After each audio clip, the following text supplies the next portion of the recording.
Hello, and welcome to the CU Boulder Electrical, Computer, and Energy Engineering webinar for prospective PhD students for the fall 2026 admission season.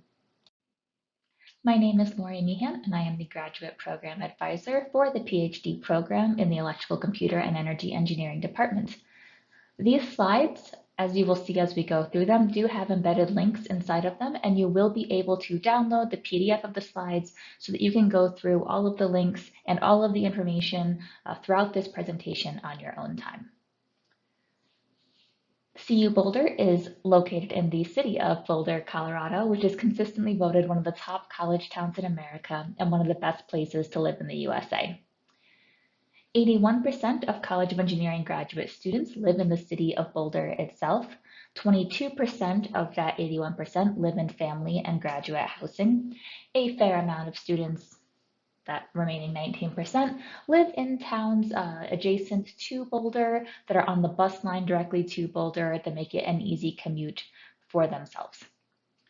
You can go through a virtual campus tour of CU Boulder using the link on this slide. Our campus is incredibly beautiful, so I really do encourage you to look through that if you are interested in seeing what it looks like. The College of Engineering and Applied Science is the college that our department is housed in. The college is ranked number 11 overall in US News and World Report this year for best graduate schools in engineering. And CU Boulder leads the charge toward gender parity in engineering, with 25% of electrical, computer, and energy engineering PhDs are women, 38% of the College of Engineering PhDs are women. And if you click on that link to that article, you'll see what other large growth we are having in growing our women's population throughout undergraduate and graduate programs in the College of Engineering and Applied Science. Our department is ranked number 16 in public computer engineering programs and number 18 in public electrical engineering programs in US News and World Report's Best Graduate Schools for 2025. We have about 40 tenured tenure-track faculty members who are actively conducting research, 130 PhDs. Our PhDs are from over 28 states and 16 countries, so we're split 64% domestic and 36% international students. PhDs come in all age ranges, so we have PhDs from age 21 through well into their 60s. The median time to graduate our program is 5.1 years. When it comes to those tenure and tenure track faculty conducting research, as well as our research faculty in the department, we have 6 distinct research areas: computer engineering, electromagnetics, RF and microwaves, power electronics, learning, information, network communication and data sciences, or linked sciences to keep that one a bit shorter, photonics and quantum engineering, and systems and controls. Our research portfolio as a department continues to evolve with exciting new faculty hires and other campus research initiatives. On this link that is at the very top, that concentrated in 6 broad areas, you will see there are a couple other research areas listed. Please ignore those. Those are part of cross-collaborating teams made up from faculty in these core areas, so you will not see these as options to apply to on the application. When it comes to those 40 tenured and tenure track faculty, we do have a lot of research collaborations that are very exciting. At the very bottom of this slide, you can see recent news on our research and student accomplishments, both on our LinkedIn page or on our departmental news page. These will both account for articles and information about our collaborations with the Department of Defense, Lockheed Martin, Ball Aerospace, Raytheon, Qualcomm, and other companies based in the greater Denver area, or for the exciting work that we may be doing with the 4 national laboratories that are located directly in Boulder or around Boulder. The National Institute of Standards and Technology, NIST, is one I definitely want to pinpoint on this slide. NIST researchers do directly recruit from our applicant pool. There is a drop-down when it asks what faculty you are interested in working with, and NIST researchers are listed on there in their own button. You are welcome to select that if you have any interest in working in a national lab in one of those groups. Just be sure to check out their website to know what kind of research they're up to over there. Let's dive more into the details of our PhD program. We admit about 55 to 60 PhD students each year, of which about 30 accept. We receive around 350 applications. In fall 2025, we admitted half as many PhDs due to funding uncertainty. We anticipate similar admission rates in 2026 as we continue to be cautious regarding federal funding. This does not mean that we are not recruiting at all, that we plan to rescind offers or anything like that.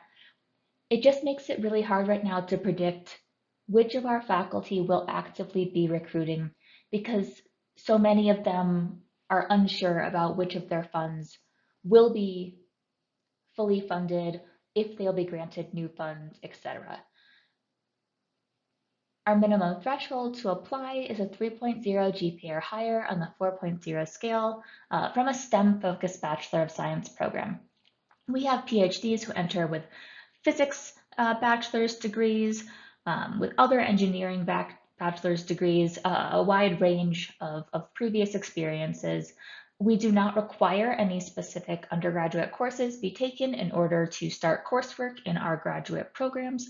Our graduate coursework is split very specifically by your research area. So physics students have had an easier time taking courses in photonics and quantum engineering because it's things that were related to that they learned in their physics undergraduate degree. So there are ways that perhaps your previous experience directly prepares you for the coursework of the area you are interested in. And if it doesn't, for whatever reason, if you're trying something new or you have work experience in a different area, your faculty advisor will work with you on selecting graduate level courses. They'll prepare you both for your PhD and will meet you at the level you are at. You can apply for the program with or without a master's degree. Half of our admits tend to come right from an undergraduate program, so it's not required to have done a master's in advance or to have worked full-time or anything like that. We are looking at a whole range of experiences that each of our applicants have during the admins process. And there's a link here that'll take you directly to our page about our PhD and its degree requirements, but I'll also be going over those on the next two slides. Everyone makes their way through the PhD on a different timeline. This is because we can't force the research to cooperate when it does not want to. So this program milestones and checkpoints are an estimate of how much time it takes to get through the program while meeting all the requirements of the PhD. So first things first, years 1 and 2 is about coursework. 30 credit hours of coursework are required. This evens out to 10 classes because all of our classes are 3 credits. If you do not have a previous master's degree, you would take 2 classes your first semester, then 2 classes in the next 3 semesters to complete the coursework portion of the PhD. You would then earn your master's degree while still moving forward to complete the PhD degree. You are able to transfer credits if you do have a previous master's degree or graduate level coursework. Up to 21 credits can be transferred toward that 30 credits. There are some disclaimers and rules surrounding that, but there's no need to dive into those just quite yet. Then each student does a practicum assignment prior to their comprehensive exam, so somewhere between years 1 and 4. This provides students with conference travel funds that they can use throughout their PhD. The practicum itself is usually something about maybe a teaching experience, a leadership experience, some other opportunity that allows you to sort of grow more as a leader in the field. In your first year, we do want you to establish your first support committee. So this should be 3 mentors, including your faculty advisor that can guide your early research. The first year of your PhD, you will also take the preliminary exam. This is required to move forward in the PhD. It is one of the 3 required exams to complete the PhD.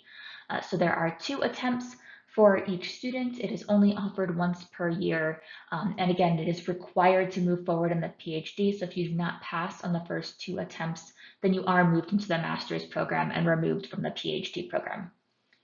And again, at the end of that second year, you would apply for your master's degree once you completed your coursework.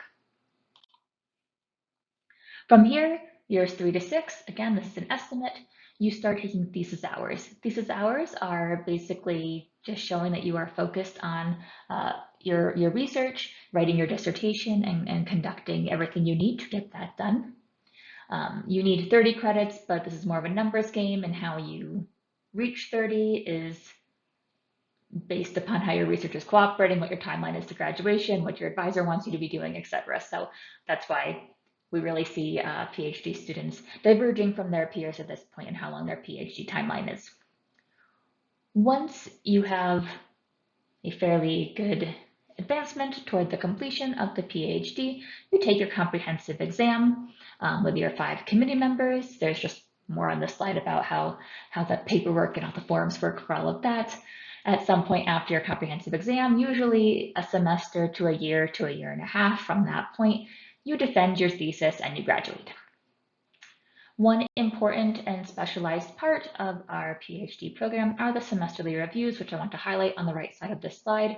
So in the 10th week of fall and spring semesters, we check in with PhD students and their advisors to gauge progress on these milestones.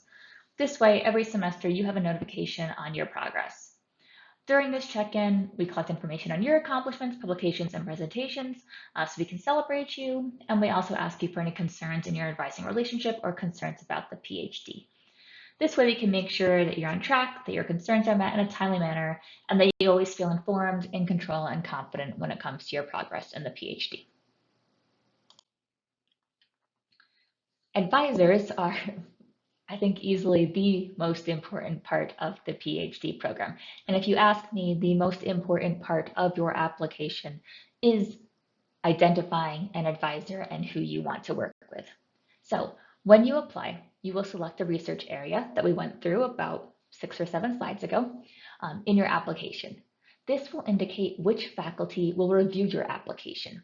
You are also able to select a drop-down of your top 3 choices of faculty you want to work with, which generally correspond with that research area you have selected.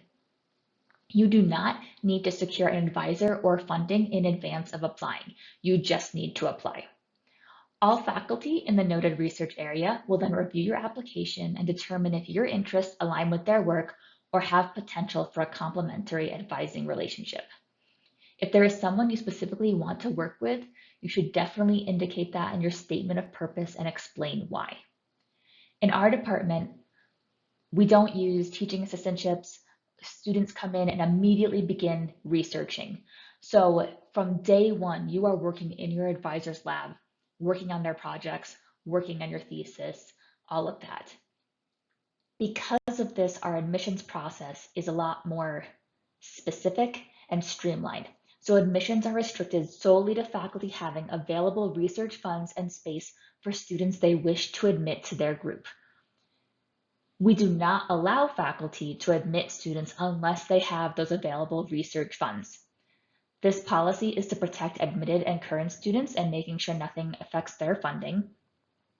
It also means that some faculty may not recruit in some years because they are fully funding their current PhDs, their groups are full and they can't handle more students right now, or they're on a sabbatical or other reasons.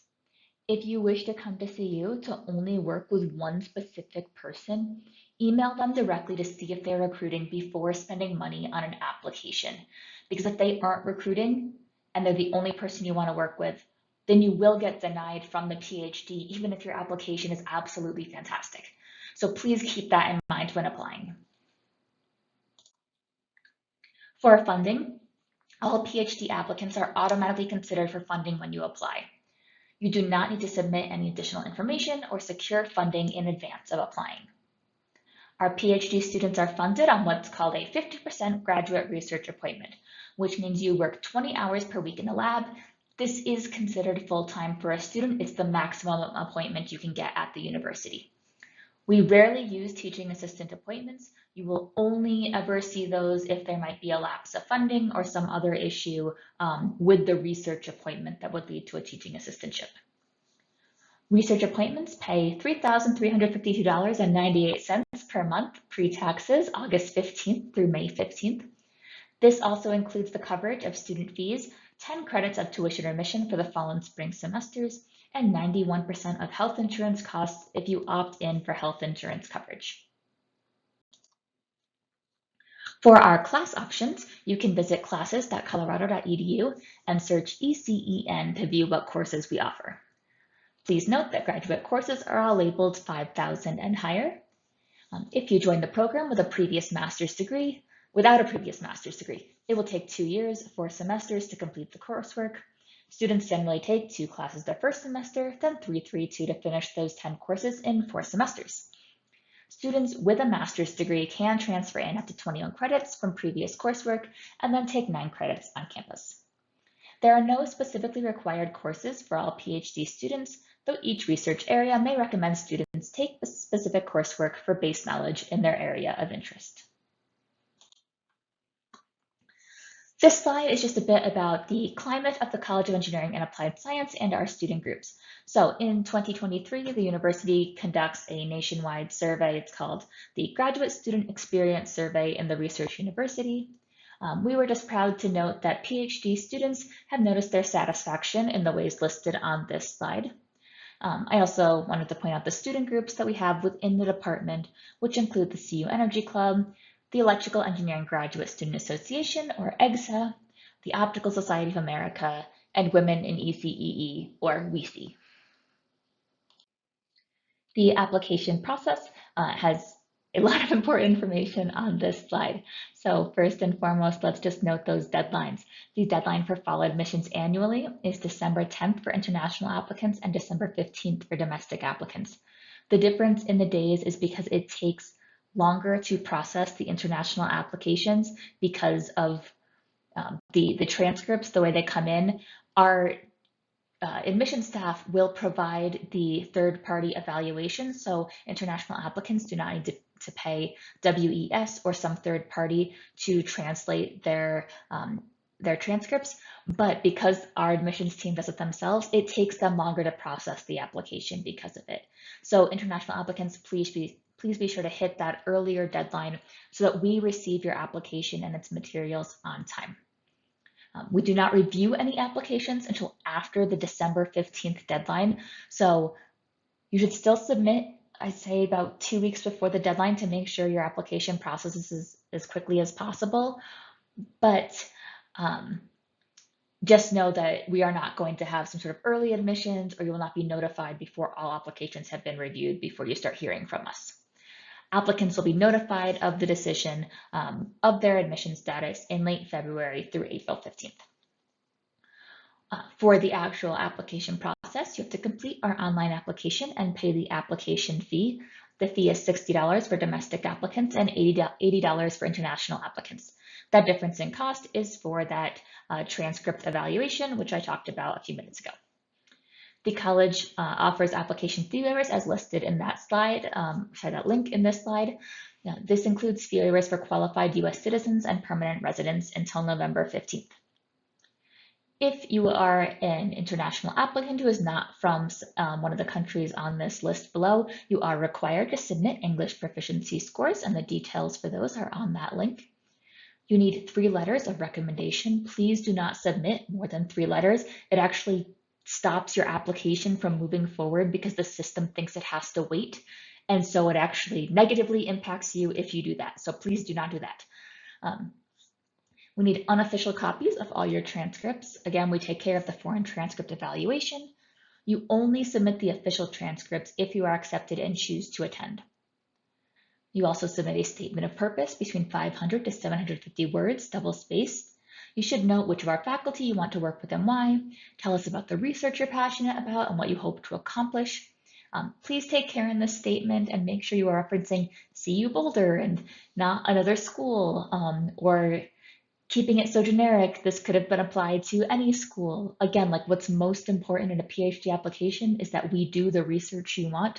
And so if you don't reference that at all, or if you reference something we don't do, that negatively impacts your application too. So please do not do that. Let's see, VLSI and embedded systems are not research areas we offer. So if those are the focus of your statement of purpose, please know that will also most likely result in a decline of your application because we do not have faculty conducting research in that area right now. Also, please be sure to adhere to the 500 to 750 word limit. Our faculty are reading hundreds of applications. You want to keep them focused on you. Please be concise. Spend care in showing them exactly why they should be looking at you. And if you have multiple pages on there, the system will allow you to submit it, but I can't guarantee our faculty will read more than that 700 to 750 word maximum. The GRE is not required for our application process.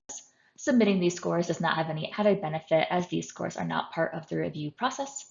And if you have any questions on the application or otherwise, my email is at the bottom, and please do send me any questions you may have.